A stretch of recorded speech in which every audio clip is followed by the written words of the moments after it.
set sail with the Ocean Blue in 1492, right? So this is 1775. So there's been people occupying colonial America almost 200 years at this point. There's been generations upon generations farming the land, living off the land. They created their own government. They were self-subsistent, self-governing, taking care of their business. They had their own town halls. They had meetings. They were regularly informed about what was going on in their community. Everybody was a part of what's going on. All decisions went through the whole town, and they were handling themselves.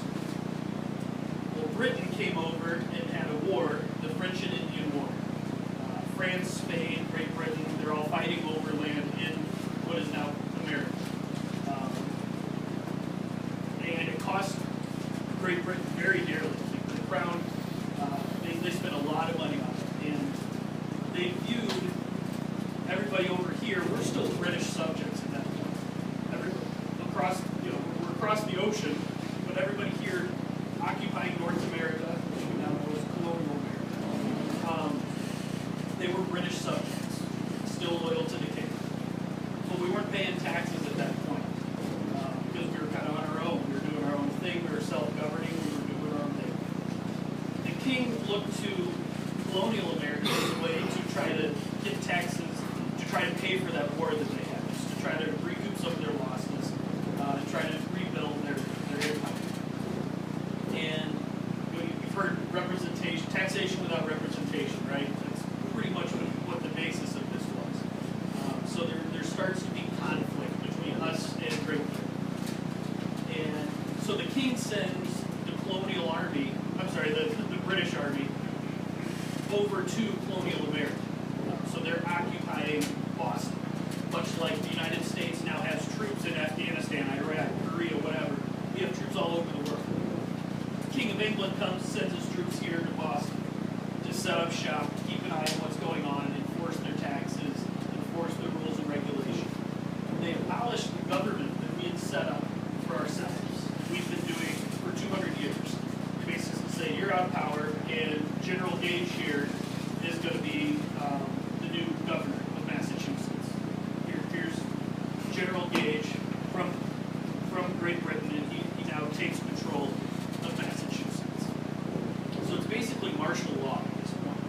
King comes in, kicks in your door, takes control of your town that you've been running by yourself for 200 years. Tells you the way you've ran things, the way you've had trials and juries and whatever. You're not doing that anymore. You're going to do it our way.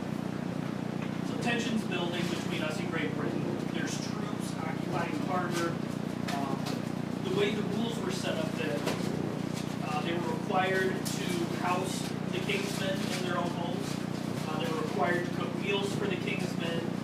And these guys are now taking jobs because they're stationed there for quite a while. So they start taking the jobs of the people that had lived there for 200 years. Boston's a harbor town. It's right near the ocean, and so there's a lot of harbor jobs.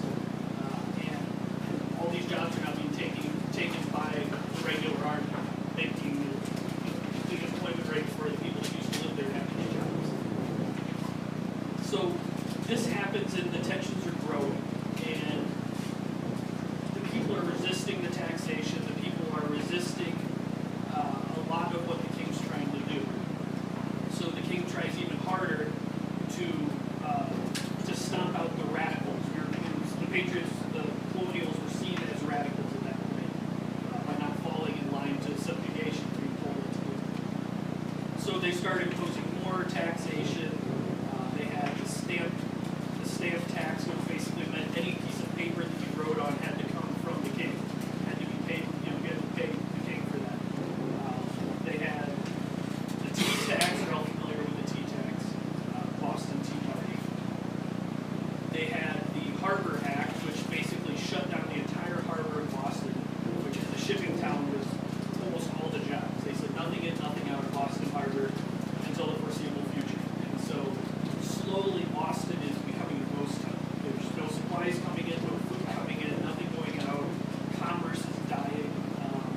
General Gage is trying to find a way to subjugate the people and get them to do what he wants.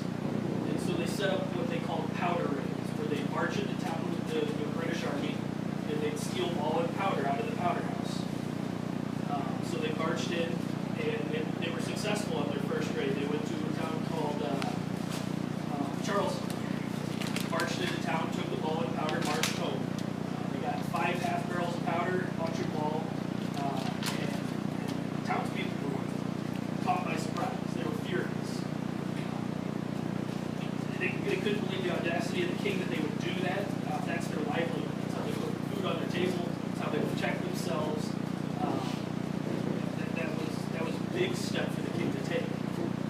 The colonists decide, we're never going to let this happen again. So they create a spy network called the Committee of Observation. So they basically were just more observant about what's going on with the regulars around town. They run regular training drills. What are they doing? Did something look different than it did the last week? Did something change? Something's up. What's going on? They get information from people. The regulars are in the same bars and taverns at night, in the same restaurants, so they can overhear conversations. They can start conversations. There was one guy that William Heath would buy the guys drinks at the bar and get them drunk and have them just divulge all kinds of information. So they're getting as much info as they can to be more prepared. And they create this network, much like a phone tree, I guess. When you hear the story of Paul Revere, they kind of, when I was first told it, I envisioned Paul just running wildly through the woods, yelling, "The British are coming! The British are..." And it wasn't like that. It was very planned, very well executed. He went to the leaders of this community, told the reverend, told the blacksmith, "Hey, this is what's going on." They went out and told their leaders, and each person told 2 or 3 more people. It was well thought out. It was well planned. It was not by the seat of their pants by any means. So these guys set up this network so that they would not be taken surprise again. And the original ball and powder raid in Charleston surprised them so much that 40,000 men from around the country, from around colonial America, were marching to meet Boston to protest. 40,000 men in a 24-hour period, grouping together for one united cause. This is before cell phones. This is before Facebook. This is before Twitter.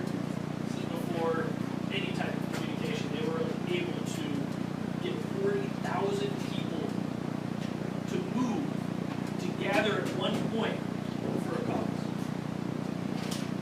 Makes me think about how many people I would be able to get for any cause in 24 hours. With all the advances in technology we have, how many people could you get to come to your side for something you believe in? I don't know if I could get 10. Maybe 10, including Apple's.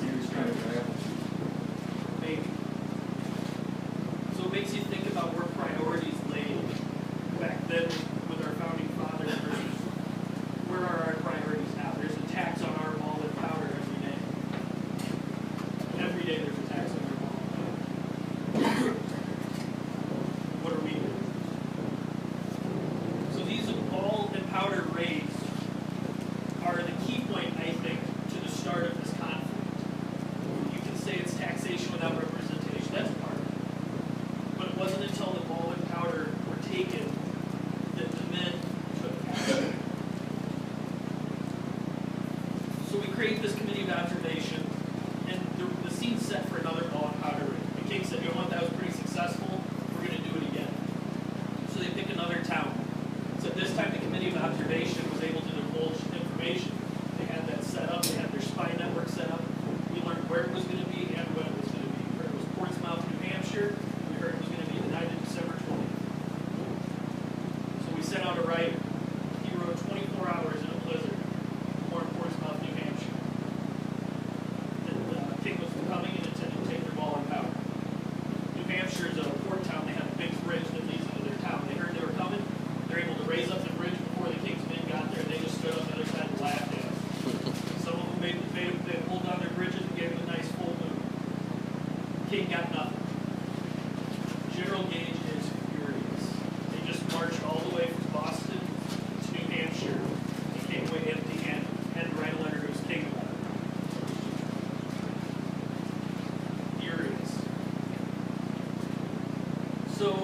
Gage is a little heated.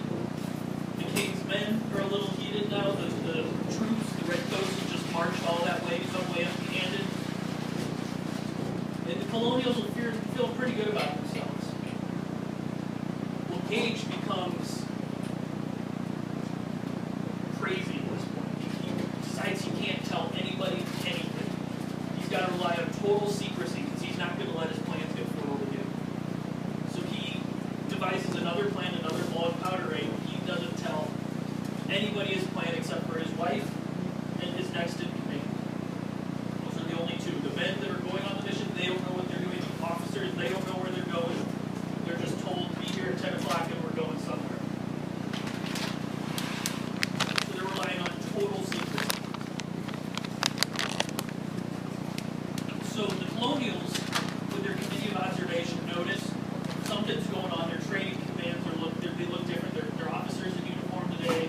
The guy's got his saber and pistols on today. He didn't have that last week. Something's going on. They're moving something. They noticed a big ship in the harbor and they have a lot of rowboats. Something's going on. They know something's happening, but they haven't heard a target, which is unusual. They usually heard information. But now that the General Gage is relying on total secrecy, we don't have the information. So things are getting, there's a lot of activity in the regular army, and we're getting a little nervous because we haven't heard it. And one of the leaders of the Committee of Observation, Dr. Prescott, he says he has a source that he can use one time. It's not Prescott. It's Warren. It's Warren. Dr. Warren. You would mix them up. Looking at my notes, I'm like, where is Dr.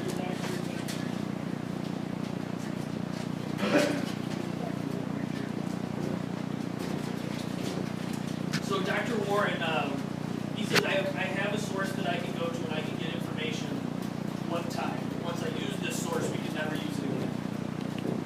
Do we want to use the information today to get this information again? So we need to know what's going on.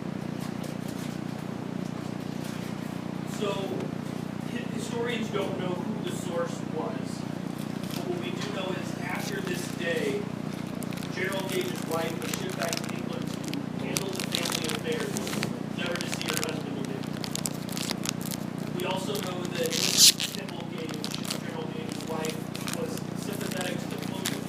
She was born in colonial America and had some sympathies to the Patriots and was really wholeheartedly on the side of the King.